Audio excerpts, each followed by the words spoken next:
திறப்பின் வாசல் ஜெபம். இந்திய தேசத்தின் ரட்சிப்பிற்காகவும் உலகமெங்கும் எழுப்புதல் அக்கினியை பரவச் செய்வதற்காகவும் தேவாதி தேவனால் தெரிந்து கொள்ளப்பட்ட இயேசு விடுவிக்கிறார் ஊழியத்தின் மூலமாக நாலுமாவடியில் 45 வருடங்களாக ஒவ்வொரு மாதமும் கடைசி சனிக்கிழமை தோறும் திறப்பின் வாசல் ஜெபம் நடைபெற்று வருகிறது. மார்ச் மாதம் 28ஆம் தேதி நாலுமாவடி தேவனுடைய கூடாரத்தில் நடைபெற்ற திறப்பின் வாசல் ஜெபத்திற்கு இந்தியாவின் பல மாநிலங்களிலிருந்தும் வெளி தேசங்களிலிருந்தும் சுமார் 50,000 பேர் தேசங்களின் எழுப்புதலுக்காக உபவாசித்து ஜெபிக்க கூடி வந்தார்கள்.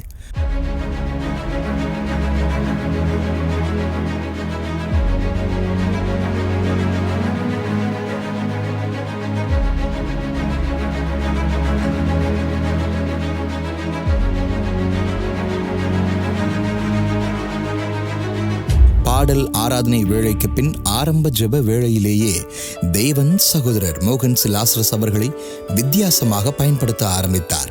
இயேசு விடுவிக்கிறார் ஊழியத்தின் மூலம் ஏஐ தொழில்நுட்பத்தினால் தயாரிக்கப்பட்ட வாருங்கள் கெட்சமனேக்கு என்ற ஜெபத்தை முக்கியத்துவப்படுத்தும் வீடியோ பாடலை வந்திருந்த தேவஜனங்களுக்கு காண்பிக்கப்பட்ட பின் சகோதரர் அவர்கள் இந்திய மக்களின் ரட்சிப்பிற்காக ஜெபிக்க அவர்களை ஜெபத்தில் வழிநடத்தினார்கள். அப்பொழுது தேவனுடைய பிரசன்னம் கூடாரம் முழுவதும் அளவில்லாமல் இறங்கிய போது வந்திருந்த அனைவரும் சகோதரர் அவர்களோடு இணைந்து ஜெப ஆவியினாலும் மன்றாட்டின் ஆவியினாலும் நிரப்பப்பட்டு தேசத்திற்காக கண்ணீரோடு அழுது ஜெபித்தார்கள். என் இந்திய மக்களுக்கு இறங்க செய்யுங்க, என் ஜனத்தை ரட்சிங்க ஆண்டவரே. என் ஜனத்துக்காக சிலுவை சுமந்தீங்களே, என் ஜனத்துக்காக வாரடிப்பட்டீங்களே, என் ஜனத்துக்காக முள்முடி ஏற்றுக்கொண்டீங்களே, என் ஜனத்துக்கு இறங்குங்க, ரட்சிங்க தேவனே, இயேசுவே.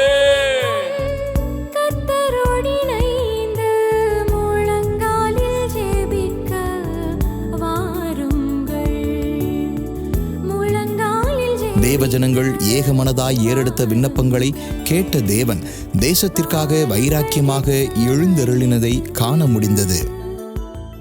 தொடர்ந்து இயேசு விடுவிக்கிறார் ஊழியத்தின் மூலம் தாங்கி வரும் 1396 மிஷனரிகளை தேவன் வல்லமையாக பயன்படுத்தவும் வரவிருக்கிற 5 மாநில தேர்தலுக்காகவும் யுத்தங்களினால் உலக நாடுகளில் பரவி வரும் பஞ்சங்கள் தடுக்கப்படவும் ஜெபங்கள் ஏறெடுக்கப்பட்டது.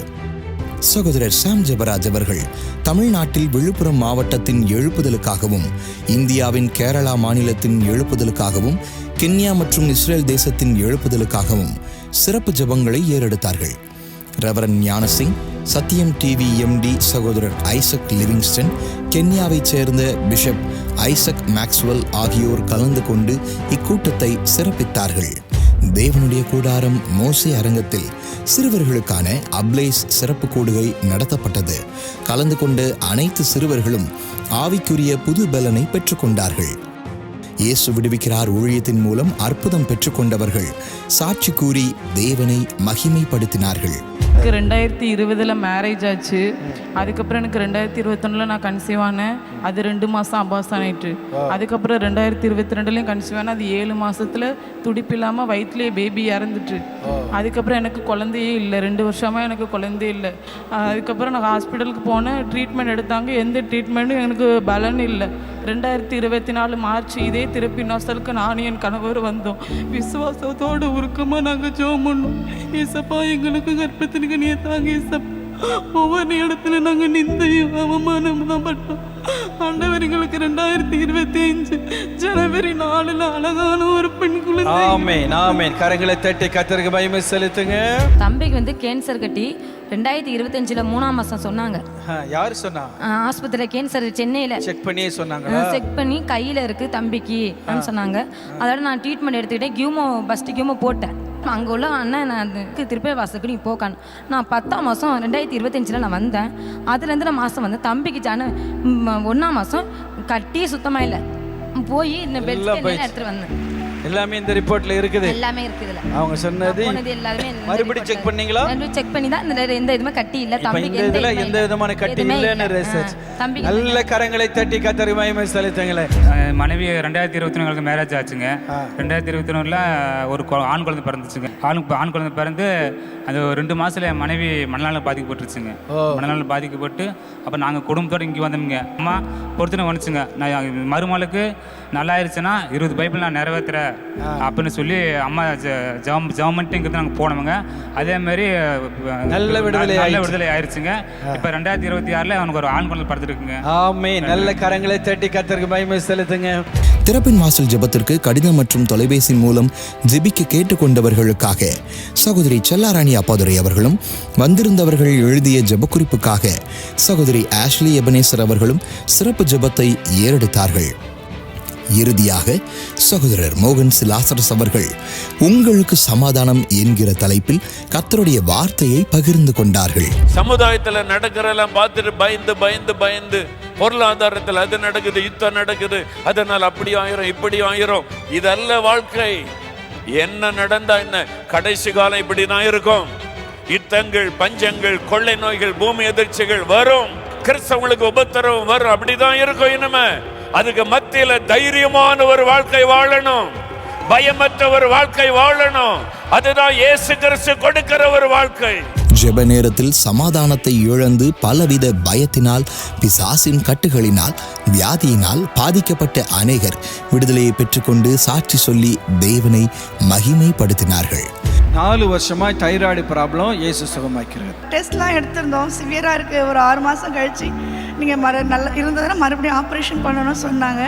இப்போ நான் பார்த்தேன், இவ்வளோ பெருசாக எனக்கு தெரிஞ்சது. இப்போ பார்த்தா தெரியலைங்க. இப்போ கட்டி இல்லை, உள்ளுக்குள்ள இவ்வளவு சைஸ்ல கட்டி இருக்கிறது இது உணர முடியுமா?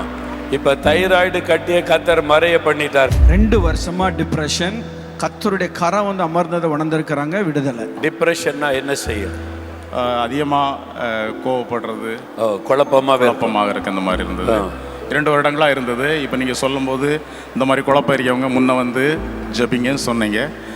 நான் நல்லா உருக்கமாக ஜபிச்சேன். அப்போ இயேசுனுடைய வல்லமை என்ன தொட்டதை நான் உணர்ந்தேன். ஆண்டவருடைய வல்லமை தொட்டு இப்போ விடுதலை ஆயிட்டு ரொம்ப ஃப்ரீயாக இருக்கிறீங்க. God bless you. எனக்கு 8 மாதம் முன்னாடி ஒரு சர்ப்பம் வந்து அப்படியே கண்ணு முன்னே நின்றுச்சு. சர்ப்பம். அதனால எப்போவுமே நான் எதுங்கன்னா போன கூட அதே ஞாபகமாக இருக்கும். ரொம்ப பயமாக இருக்கும். ஜபிக்கப்போ எனக்கு ஏதோ ஒரு இது போர்மாச்சு இருந்துச்சு. உங்களை விட்டு போயிட்டு ரொம்ப சந்தோஷமா ரொம்ப ஃபீல் பண்றேன். நல்ல சந்தோஷம். ஆமென். திறப்பின் வாசல் உபவாச ஜெபத்தில் கலந்து கொண்ட அனைவரும் தங்களுக்குள் காணப்பட்ட பயத்திலிருந்து விடுதலையை பெற்றுக்கொண்டு உயிர்த்தெழுந்த இயேசு அருளிய தெய்வீக சமாதானத்தோடும் சந்தோஷத்தோடும் திரும்பி சென்றனர். வரும்போது கஷ்டத்தோடு வந்தோம். இப்போ நாங்கள் எல்லாமே கஷ்டம் கொஞ்சம் ரிலீஃப் ஆன மாதிரி இருக்கும். எனக்கான மெசேஜ் ஆண்டவர் கொடுத்து தெளிவுபடுத்தியிருக்காரு. ஒரு குழப்பத்தோடு வந்தேன். ஏன்னா கொஞ்சம் கடன் பிரச்சனை இருக்குது, எப்படி அப்ரோச் பண்ணுறதுன்ற ஒரே குழப்பத்தோடு இருந்தேன். ஆண்டவர் வந்து சமாதானமாக இருங்கன்னு சொல்லி ஒரு மெசேஜ் கொடுத்துருக்காரு. ரொம்ப மனவேதனையோடு வந்தோம். இந்த மெசேஜ், இந்த வார்த்தைலாம் எங்களுக்குரியது. கடன் பிரச்சனைக்காக, பயத்துக்காக இன்னைக்கு அங்கிள் ரொம்ப நல்லா மெசேஜ் எடுத்தாரு. இன்னைக்கு எங்களுக்கு ஒரு பெரிய விடுதலை, ஒரு பெரிய ஆசீர்வாதத்தோடு நாங்கள் வீட்டுக்கு கடந்து போயிருக்கிறோம். தேவனுக்கே மகிமை உண்டாவதாக.